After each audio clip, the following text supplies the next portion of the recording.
আমি কোচি মিস্ত্রিকে কাজ করতে পারবো না, তখন মিস্ত্রি কই যদি কাজ করতে পারবি তো ওর একটা ব্যবস্থা আমি লাগিয়ে দিছি। তারপরে আমি করছি কী ব্যবস্থা লাগবে লাগাও।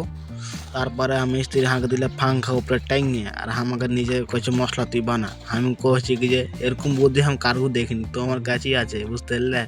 তো দেখো উপরে পাঙ্খা চলছে আর নিচে আমি কাজ করছি, তো মানে কি করবো, মানে সে লাগে আর কি।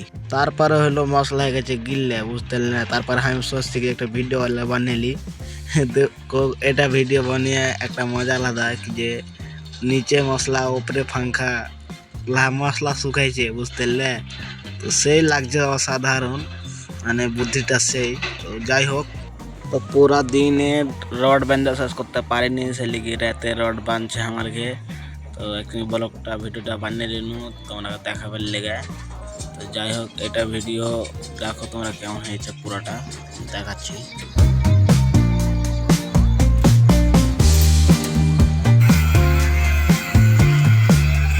তারপরে সকালে আমি ওইটা তোমরাকে ছাদ দেখাবার লেগে ভিডিও করতে করতে উপরে যাচ্ছি।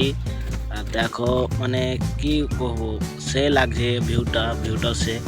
আর আমার ফাইনালি রড বাঁধা ছাদের শেষ, তোমরা দেখতে পাচ্ছ একদম শেষ পুরাটা কাজ। তো এখন দেখো ব্যাকগ্রাউন্ডটা মানে সাইড শুট, সে মজা লাগছে।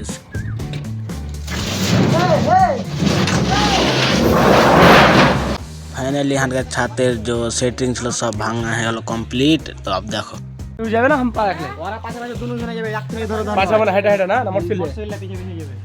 এই চল শোনা, চল চল